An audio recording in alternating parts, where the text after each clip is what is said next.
We've all seen this before. A GTR embarrassing a bunch of pretentious supercars that cost double if not triple the price. But the once mighty Godzilla is now dying off. So what happened? When the GTR first hit the market, it was an instant success. While there had been previous generations like the R34 Skyline, it wasn't made for many markets and was nearly impossible to get in the States. So when the R35 was announced in 2001, people were hyped. Carlos Ghosn, the CEO of Nissan at the time, wanted to create a modern Japanese sports car, something that would become a global icon. And that's just what he and his team did. It took another 6 years to actually become a reality, but it was worth the wait. The R35 GTR was affordable at just $70,000, was ludicrously fast, and was super tunable. Out of the box, the car was destroying nearly any supercar around track and on the drag strip. And if you wanted to add more power with mods, well, it stayed pretty reliable. It doesn't take a genius to understand why it was so successful. But now, take a look at this graph. It's the annual sales numbers for the GTR, and it's not looking very good. Over the past few years, sales have declined massively, and there are 3 reasons why this is happening, and the last one might surprise you.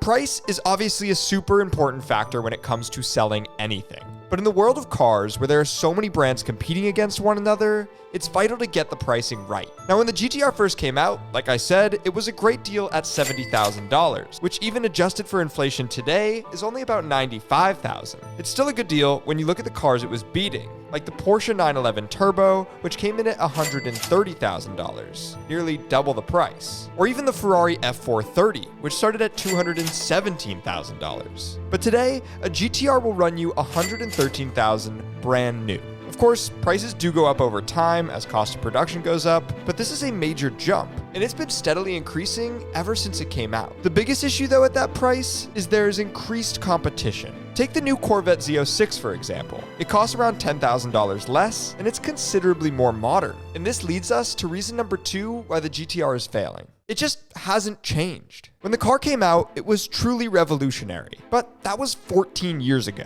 And since then, the car hasn't undergone any major changes. The Porsche 911 Turbo it used to compete against has now gone through 2 generations since the GTR came out, and the newest 992 model is far more advanced and could easily beat out a new GTR. The competition has simply just been evolving, but the GTR has remained the same. Now you could argue, if it ain't broke, don't fix it. And to a point, I would actually agree with you. It's a fantastic car. That's definitely undeniable. But like we saw, the sales numbers are declining. And a big reason for that is that it desperately needs to be updated. Just updating something like the interior, for example, could make a huge difference. The second a car gets above $100,000, people expect a certain build level. And while the GTR's interior in 2008 looked great and was definitely ahead of its time, it hasn't changed much. Take a look at this new Civic Type R interior.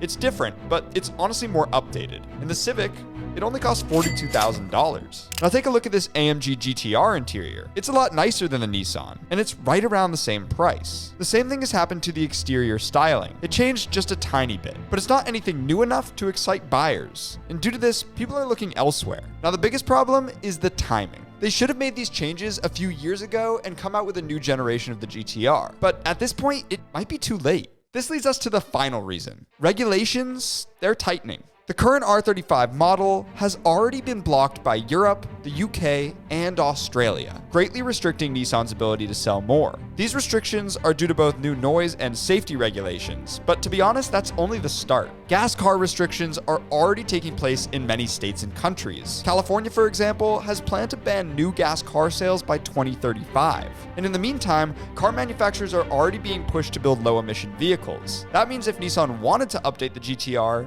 it may already be too late. They could always go the electric route, but at the end of the day, the GTR is an enthusiast car, and even if they do go that route, they lose their edge. You see, the GTR's real party trick is its insane acceleration and tunability. Go electric, and you compete against tons of cars that can accelerate quickly. Plus, electric cars aren't very tunable at this point. So what's the future for the beloved GTR? Well, I think they actually might have a chance to save it. As bleak as things look, the GTR has been a symbol of the car world for a long time, and frankly, no one really wants it to die. If Nissan wants to keep it alive, they need to adapt, and do it fast. There's always room for an affordable supercar, so instead of sitting on their old design and hoping something changes, they need to redesign it. It won't be easy with all the regulations we talked about, but the engineering team at Nissan is incredibly talented. I mean, they made this GTR an icon, so I'm sure they could work their magic again.